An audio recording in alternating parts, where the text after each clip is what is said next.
Okay, this is a short video. I hope it's going to be a quick one. I'll aim for under 10 minutes. This is just a quick rundown on some notes about your upcoming upcoming two assignments that are going to be due. First, your informal presentation, and I'll talk about that in just a minute. That can either be in class or you can record and upload here to this screen, and of course your prospectus, which we've talked a little bit about already. But I've received about 15 emails from students who are starting to put some ideas together, starting to develop their papers. And so I just wanted to maybe do a kind of quick clearinghouse session where I answer a bunch of common questions that I've been hearing, and the rest of you can kind of take a look at this, and those of you who already have the work underway can take a look at this and confirm that you're more or less on the right track. Now, I say all this and what I'm about to say, bearing in mind that there are many, many ways to do a very, very good history research paper. Some of you are coming in from different disciplines and think, I'm not sure if I'm doing this right because I'm coming in from political science or economics or something else, and I'm not sure if I'm really getting the the historical approach right. And to that, I say there are standards, obviously, of history research, but there are many, many ways to do a good history research paper. There are all different kinds of history. There's social history, political history, old-fashioned diplomatic and military history, and newer forms of doing diplomatic and military history, and of course cultural history and economic history. So there are lots of different ways to ask historical questions and to do good historical work. And I don't want you to feel that there's only one way and you need to fit your work into that. So I say all that because I have given you this basic prospectus, but it shouldn't feel constrictive. It shouldn't feel like it is limiting your creativity, but rather giving a structural foundation to what you're going to do. So we've been over this, and I don't want to go over it again in lots of detail because we've talked about it in class several times. But this is the gist of what I'm looking for in your prospectus here. And it's only 5% of your grade, but if you take a fair amount of time and do a good amount of work on your prospectus, the draft and the presentation and the next steps in your work are going to be much, much easier and maybe even enjoyable if you build a good foundation here with your prospectus. Okay, so these are the main parts. Again, simply abstract, outline, and annotated bibliography. This is also here linked. It's also linked on the syllabus. This is a kind of template that you can use, and when I click that, it should take me through to this template. You can take this, copy and paste it, and plug in things that you find maybe useful ways of doing this assignment. These are, again, just one way of doing it, but I want to make sure that's all very clear for you. Okay, so the other thing to remember about your prospectus and your informal presentation is that I will not hold you to this if your ideas and your thinking change a little bit along the way in the coming 2 months or so. I will not, for example, dock you points if I will not take points off of your future assignments if you diverge from the path that you lay out in your prospectus. This is not set in stone.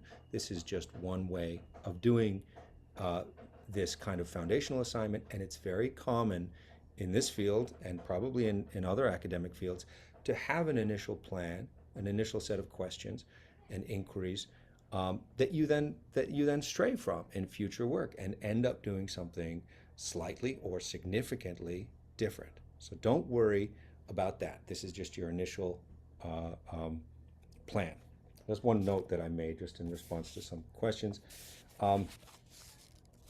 You should, at this point in the process, this is to your abstract here, you should have a set of questions or maybe some kind of clear single question, usually probably a set of questions, um, and you shouldn't have a thesis.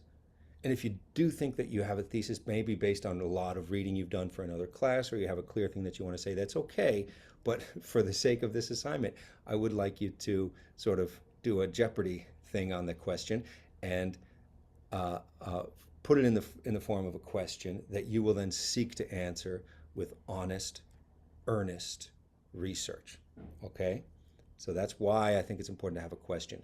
Rather than suiting your facts to fit your theory, I'd like to see a question that you're then going to build evidence for, and base your theory, or um, your eventual main idea or thesis statement on the research that you've done. Okay, I'd like everybody to be finding both primary and secondary sources. We talked a little bit about the distinction here. It should be pretty common to you what a primary and a secondary source is. Use the Taida library website, National Taiwan University Library website, which is going to give you a very wide range of sources. But also you can use simple Google searches. You can use even Wikipedia, and I disagree with some colleagues who think that Wikipedia should be avoided at all costs. You can never cite Wikipedia, but it can be very useful to get your feet wet on a question, to get your initial bearings on a question, and then you can use Wikipedia or Encyclopedia Britannica or a simple Google search to get a basic idea of um, what some of the big stakes are in your questions, in your set of questions, and you can read a few basic results of basic web searches or Wikipedia entries or that kind of thing. And then down at the bottom, usually you're going to find some really good sources that'll include academic articles and books, and maybe even some primary sources that are going to serve as the foundation for your work. And again, just to clarify quickly, primary sources include things like newspapers from that time, diplomatic communications, diplomatic cables going back and forth. They could include museum collections and material artifacts that you don't necessarily need to hold, but you can go through a museum catalog and see things in their collections. And then speeches. Maybe some of you are interested in doing relatively contemporary work, recent work, so you can use new media, videos that people have posted, or news coverage in video format. That's all okay.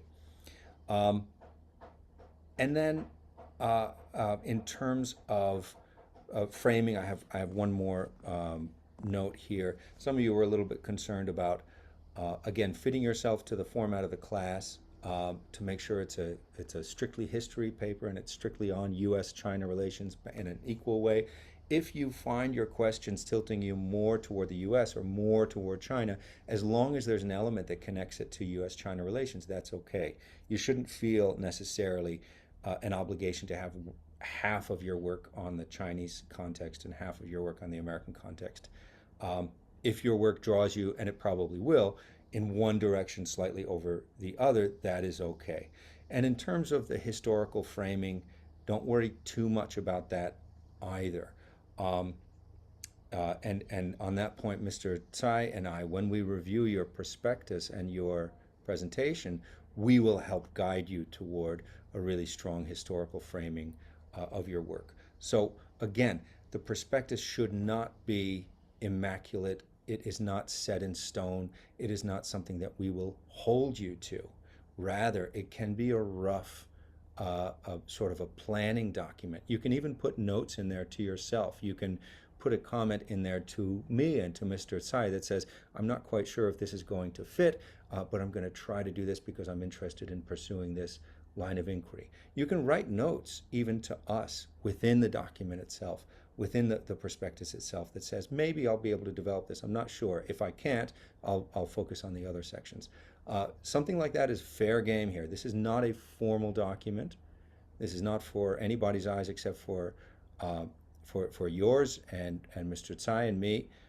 We will give it a careful look, and we'll give you comments on it. And The other big thing I want to say is to get started early. Don't put this off until the night before it's due, because the earlier you start, the more these ideas will be percolating and sort of fermenting and stewing and accruing all kinds of connections across different disciplines, and you'll be watching current events and connecting that to your topic.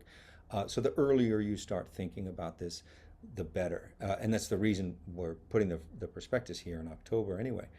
So do get started earlier. Don't delay this thinking, because the earlier you start, the richer this prospectus is going to be, and the better it will serve you when you start your draft.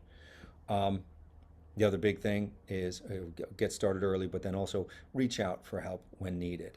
So if you get the wheels turning and then you run up against something that is confusing or befuddling and you're not sure what to do with it, then email me and I'll be more than happy to, as many of you have found, hopefully send you a quick email back with some guidance and some notes. So don't hesitate to do that. Do your best, obviously, to reduce distractions when you're working, and see if you can put in a few good hours of pretty light lifting work, like simple web searches, library catalog searches, browsing Wikipedia and following some Wikipedia rabbit holes. If you find an individual or an event or a document or a series of events or a series of individuals who you think are worth pursuing, then go ahead and do some preliminary reading about them, and don't delay that, and don't underestimate the importance of that relatively loose and easy and kind of free preliminary work. You are a student, and it's not expected of you to be a complete authority on this, certainly right out of the gate. So you don't need to perform mastery. You don't need to perform expertise. Rather, keep your inquiry wide open. Crack things open. Break things open. And reveal the aspects of your project that you don't know about and that you look forward to learning about. That's earnest inquiry. That's really honest research. And I hope that I see some of that. I don't need to see perfection in terms of form or content. It's okay if it's shaggy, it's okay if it's messy. And because we're doing such an expansive course and we're covering so much material, I do expect you to find something that is really, really interesting to you. So don't settle for the first thing that comes up. This is another reason not to do it the night before it's due. If you do this the night before it's due, you might say, well, I guess I'll do this subject, which isn't that interesting, but it seems to be important. It will be a real drag to work on a project if you choose a topic that you don't find interesting. So hopefully you will find one or several topics that are going to sustain your interest. That's what we're doing here in higher education. Find what interests you, find what really lights your fires, and then work on becoming as expert as you can in that topic. That is kind of higher education defined. Find what you love to do, get really good at it, and that's what I hope that you do with this topic. So let me know if you have any questions about that. I hope this is a little bit helpful. Besides this short video, there's of course these other accompanying materials, so make the most of those. And of course, as always, please send me an email as questions arise. All right, I won't see you until October 13th, I think it is. But until then, let me know if you have any questions.